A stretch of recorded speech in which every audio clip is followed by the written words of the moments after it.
This is the Atziri's Disfavour Vengeance Slayer that I've played to level 98 in the Sanctum League. The character's about as finished as I care to make it, so here's a video showcasing it. Atziri's Disfavour was buffed this league. It now gives plus 10 to weapon range and plus 30% to quality of socketed support gems. For me, the first skill that came to mind was Vengeance. That's for two reasons. First, Vengeance is affected by weapon range. Second, Vengeance's best support gem, Pulverize, has an alternate quality variant that gets huge value out of the additional quality from Atziri's Disfavour. Vengeance is an area of effect counterattack skill that has a 40% chance to trigger whenever I am hit. It has a 1.2 second cooldown, reduced to 0.76 seconds by modifiers to cooldown recovery rate. Instead of letting enemies hit me to trigger Vengeance, I'm using Scold's Bridle, a helmet that causes me to take physical damage whenever I spend mana on skill costs.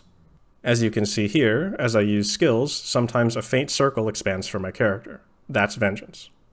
To make sure I'm frequently being hit by Scold's Bridle, I'm using Cyclone, which has 300% base attack speed.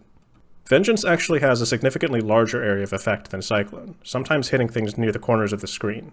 I did the math, and my Vengeance triggers almost exactly once per second on average. Path of Building estimates that Vengeance does about 2 million average damage per hit.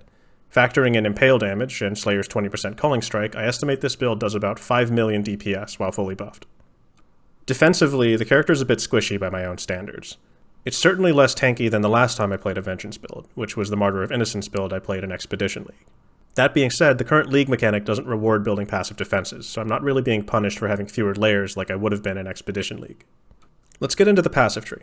For my Ascendancy, I chose Slayer.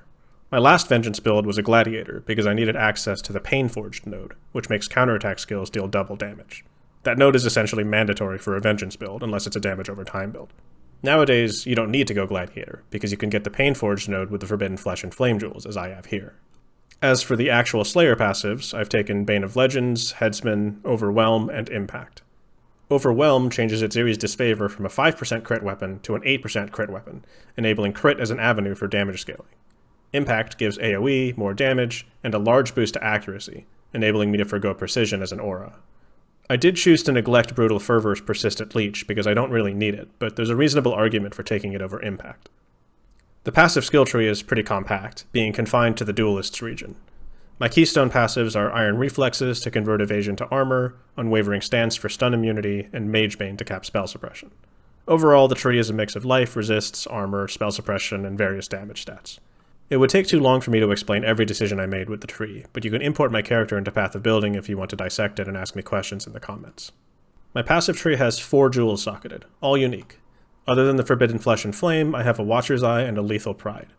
The Watcher's Eye gives additional impales while using Pride and additional spell suppression while affected by Grace. The Lethal Pride is seed number 15,662, which gives a solid mix of offensive and defensive stats, including 10% of physical damage taken as fire, 4% max life, 60% crit chance, 30% crit multi, and 10% chance to intimidate on hit.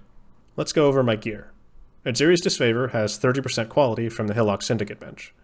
Quality is especially important for this item, because it has no increased physical damage mods, which are additive with item quality.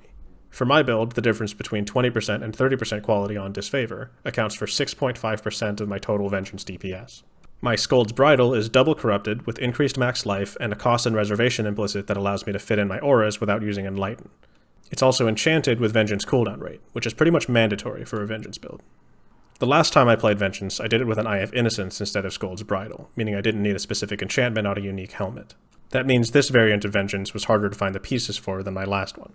One of my rings is Anathema, which allows me to apply 3 curses instead of 1.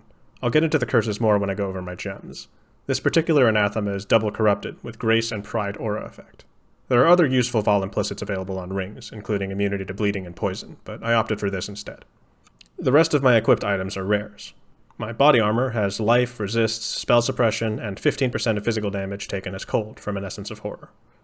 The Eldritch implicits give me increased Pride effect and Endurance charge generation. I needed a high tier of the Endurance charge mod to get it under 12 seconds, which is my Endurance charge duration with 20% increased duration from the skill tree. My boots are self-crafted and double influenced with ailment avoidance, cooldown rate, chaos resist, life, movement speed, and onslaught on kill. The ailment avoidance brings my chill and freeze avoidance to 100%, but I still need some shock and ignite avoidance elsewhere. The prefixes could be a lot better. I'd strongly prefer Veiled Movement Speed and Crafted Life instead of Veiled Life and Crafted Movement Speed, but I have neither the currency nor the inclination to craft a better pair. My gloves are nothing special, just life, a resist, accuracy, and spell suppression, with more spell suppression and some attack speed as Eldritch implicits. It's worth noting that this build gets so much increased accuracy from the passive tree that it only needs one accuracy suffix on gear and no precision aura. My belt is Hunter influenced, with flat life, percent life, armor, veiled cooldown rate, and resists. I bought the base with these prefixes and crafted the suffixes myself. The Socketed Abyss Jewel gives life and resists and caps my shock avoidance. My amulet is unremarkable. Life, crit multi, a bunch of attributes, and some increased armor. This build needs a lot of intelligence on gear because Skold's Bridle has an intelligence requirement of 138. It also needs some dexterity to equip the evasion body armor and to cap spell suppression with Magebane. The anointment on the amulet grants Disciple of the Slaughter, which gives frenzy charges on kill and damage per frenzy charge. My non-unique ring has life, resists, intelligence, and the Elrion mod to lower Cyclone's mana cost to 1. Cyclone needs to have a non-zero mana cost to ensure that Skold's Bridle still hits me. This would probably be better as an unset ring for reasons I'll go over later. My flasks are a life flask with bleeding removal, Progenesis, which I recently made a video about, Lion's Roar for armor and damage, a diamond flask, and a Quicksilver flask. Progenesis isn't a core item for the build or anything, it's just a good defensive item that fits into a lot of builds, even those without increased flask effect to scale it. Finally, my Sanctified Relic gives me some increased damage and ignite avoidance to make me ignite immune. This was actually the first Sanctified Relic I found in the league. I'm sure there are better relics for this build, but this is what I have. Let's break down all the gems I'm using, starting with Vengeance itself. I socket Vengeance into Disfavour to make sure all its support gems get the bonus quality from the weapon. The support gems are Divergent Pulverize, Anomalous Impale, Awakened Melee Physical Damage, Awakened Brutality, and Bloodlust. Now, before I continue, I need to point out that these are not all the optimal support gems for Vengeance. It has come to my attention after recording all the audio and video for this showcase that I didn't do my homework properly for this build. Wolfio recently made a video about his Vengeance Herald of Thunder Autobomber, in which he used Anomalous Melee Physical Damage and Anomalous Cast on Critical Strike. Subsequently, Reddit user CraftyBuy904 pointed out these two options to me, but I had already written and read the script, so I had to edit this bit in. In the description I'm linking Wolfio's Vengeance video, which you should check out. Let me briefly explain why these two gems are better options than Awakened Melee Physical Damage and Bloodlust. With Anomalous Melee Physical Damage, you get plus 5 melee strike range at 50% quality, which does appear to affect Vengeance's radius. You lose a small amount of damage, but gain a significant boost to AoE. Anomalous Cast on Crit gives 53% more attack damage at 53% quality, making it strictly better than Bloodlust's 40% at level 21. Neither the footage in this video nor the DPS estimates I've provided have taken these support gems into account, so just know that the build can actually perform better than depicted. Okay, now back to the original script. Pulverize and Melee Physical Damage are especially good for Vengeance, since those have extraordinarily powerful damage multipliers, and Vengeance isn't affected by their penalties to attack speed. Divergent Pulverize in particular is extremely powerful with Vengeance. Its alternate quality effect amplifies both the damage boost and the attack speed penalty. At level 20, this 53% quality Divergent Pulverize more than doubles Vengeance's damage and increases its AoE, while the huge attack speed penalty is completely ignored. My other 6 link contains Divergent Cyclone, linked to life gain on hit, power charge on critical, awakened hex touch, vulnerability, and enfeeble. Cyclone doesn't need to do significant amounts of damage, so I made it provide utility instead. If it ever looks like Cyclone is doing real damage, it's probably just setting off the Impale stacks from Vengeance. Cyclone's fast hits make it a great skill for Awakened Hex Touch, which has a low chance to make linked curses apply to hexproof enemies. My third curse is Poacher's Mark, linked to Mark on Hit, Life Tap, and a level 4 Enhance. The level 4 Enhance is actually pretty important here, as I now have a 9% chance to gain a Frenzy Charge when hitting a marked enemy. That's enough to reliably sustain Frenzy Charges against most bosses. Furthermore, don't underestimate the life gain on hit from Poacher's Mark. With that and the life gain on hit support gem, I have enough recovery against single targets that I didn't feel I was missing out on much by forgoing the Slayer Leech nodes. In this 4 link, I have Ancestral Warchief, Leap Slam, Vol Molten Shell, and faster attacks. I generally prefer self-casting guard skills over triggering them, and I don't like putting them on left click either. It's far more reliable being able to control when Molten Shell is active than casting Vol Molten Shell when regular Molten Shell is on cooldown. My helmet has Pride, Grace, Blood and Sand, and Frostblink. Frostblink is such a great movement skill for this build, given how well it interacts with Leap Slam and Cyclone.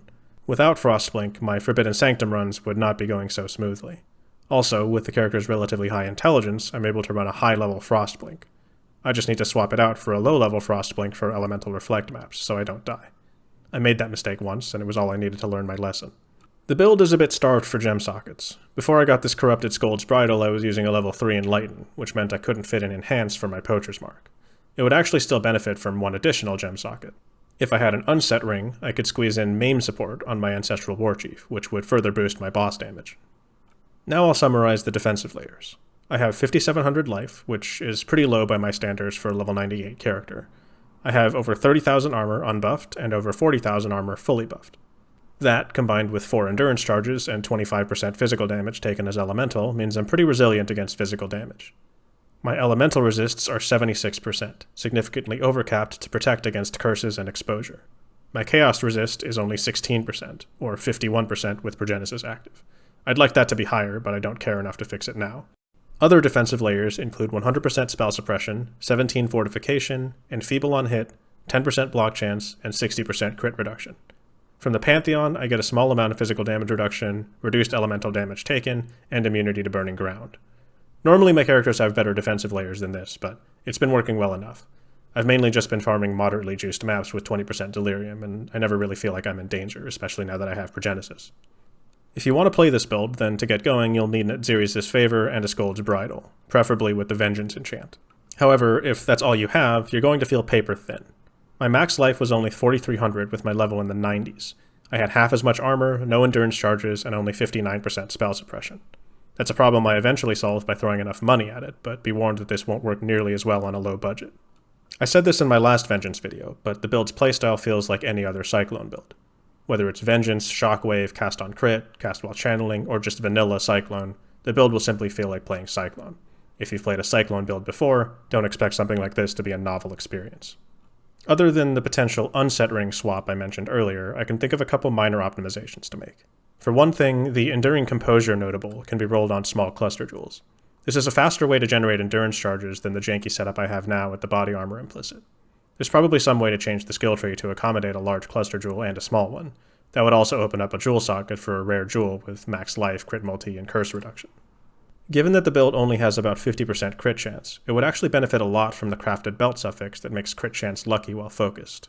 It wouldn't be hard to fit it in, since my current belt already has a crafted resist suffix. According to Path of Building, lucky crit chance would give me 28% more damage while focused.